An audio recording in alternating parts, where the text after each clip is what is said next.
is IGN's WrestleFest. Join us tonight as we make history and announce another 11 superstars from THQ's Legends of WrestleMania. Now with me, as always, is the big bopper of Brisbane, Gregory James Miller. Thank you, Howard, but enough with the pleasantries. Let's get down to brass tacks and find out who's going to be in this game. When I think of WrestleMania, I think of the man who made pink cool, Bret the Hitman Hart. The best there was, the best there is, and the best that will ever be. This is my choice for one of the top stars in the game. He was a master of wrestling. He was a master of talking. He was a master of everything inside the squared circle. The Hitman Bret Hart, an absolute gold for Legends of WrestleMania. Of course, Bret trained in his father Stu's dungeon. So did Jim the Anvil Neidhart. And he did indeed. The native of Reno, Nevada, went to Calgary, Alberta, and we had an international incident of the highest order. The Hitman, the Anvil, they formed the Hart Foundation. But Jim the Anvil Neidhart, individually, was one tough powerhouse as well. So you're going to get the pink and black attack individually or collectively in the Legends of WrestleMania game. Howard, two words still scare me. Banzai drop. You could only be referring, Gregory, to the mighty Yokozuna, the 500-pound-plus superstar. Let's take you back to the Royal Rumble in Sacramento, California. Do you remember when he entered the ring? He was like a tornado, a hurricane, and a monsoon, no pun intended, gorilla, combined.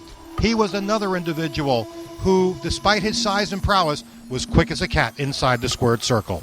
Outside of the ring, he was no slouch either, thanks to his manager, Mr. Fuji. Let me tell you, Gregory-san, Mr. Fuji, devious mind, devious character. And Mr. Fuji, a manager personified, also a member of the Legends of WrestleMania. Howard, if we want to talk about crazy accents, you have to talk about the Honky Tonk Man. Well, the only accent he made was when he hit his opponents over the head with a guitar. He was the man who shaked, rattled, and rolled, and to this day still can claim that he is the greatest intercontinental champion of all time. You're going to have your opportunity to press those buttons on the game if you want to shake, rattle, and roll when you choose the Honky Tonk Man. Of course, the Honky Tonk Man squared off against Jake the Snake at WrestleMania 3. And Jake the Snake Roberts is going to square off as part of the Legends of WrestleMania. Jake the Snake Roberts and Honky Tonk Man did have a classic encounter at WrestleMania 3, but from that point on, we got to know a lot more about Jake the Snake Roberts. He was very intrinsic in his thinking. His mind would do mind games not only to himself, but to his opponents. But people liked Jake the Snake Roberts overall because he was unique. He was the different type of individual inside the squared circle. Plus, he brought that Python Damien. Do you remember Damien? Hiss. How did that go again? Hiss. Exactly. His character, Jake the Snake Roberts, was a force to be reckoned with. While Jake the Snake loved his mind, Ravishing Rick Rude loved his body. And do you remember that Ravishing Rick Rude at that time, when Jake the Snake was going big guns, also seemed to enjoy Jake's wife Cheryl at the time? Do you remember ladies. that? Mm-hmm. And under the managerial tutelage of Bobby the Brain Heenan, Ravishing Rick Rude strongly felt that he was God's gift to women. Heenan also took care of our next superstar, King Kong Bundy. Bobby Heenan was an integral part of King Kong Bundy with the incident with King Kong Bundy and Big John Studd cutting Andre the Giant's hair. Do you remember that? Mm-hmm. WrestleMania, the very first one in 1985. It took only 9 seconds for King Kong Bundy to defeat S.D. Jones. But fast forwarding, what does this mean? 5 count. Because that's the only thing King Kong Bundy did when he won a match. He said he needed to count to 5, and to this day, I don't know why. As if King Kong Bundy wasn't scary enough, Nikolai Volkov is also in this game. Well, let's not go rushing to judgment, my good friend.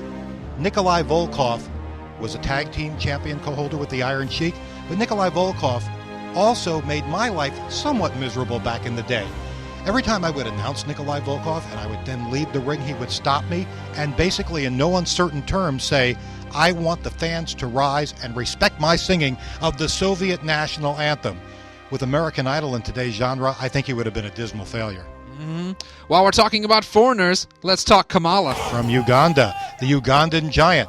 Now here was a man that you didn't know what to expect. And quite frankly, he didn't either because he was under the guise of Kimchi, at one point the Wizard. Kamala has had a past just tremendously laden with victory after victory. The man used to go like this on his stomach. You know what that meant? He's hungry. It was time for the dinner bell. It was time to make short work of many an opponent. It's a very unique choice, but a good one with Kamala in the Legends of WrestleMania. Howard, let's bring it back stateside with Hunter Hearst Helmsley. Hunter Hearst Helmsley, when he joined WWE in the mid-90s, he was known as the Connecticut Blue Blood. Nobody was better than him. He was the prude, shall we say. He moved on. Remember the hog pen match that he had at In Your House against Henry Godwin? His career skyrocketed. He became a champion. He became the Game. He's known as Triple H today. You want to talk about relive and redefine and recreate? This is one individual that you're going to have a blast doing so. Well, that's another star-studded section of the roster from Legends of WrestleMania, Gregory. It sure is, Fink. But even though today's episode of IGN's WrestleFest is done, it's important to point out that Monday's show is the big one, the granddaddy of them all. Indeed it is, Gregory. Our next broadcast will feature the final batch of participants that you'll find in WWE Legends of WrestleMania. Once that show is over, then fans across the globe will know every superstar in the game. That's huge, Howard. I don't know if I'll be able to contain myself, but I'll have to try. For all of us at KFIM, good night, and have a turnbuckle tomorrow.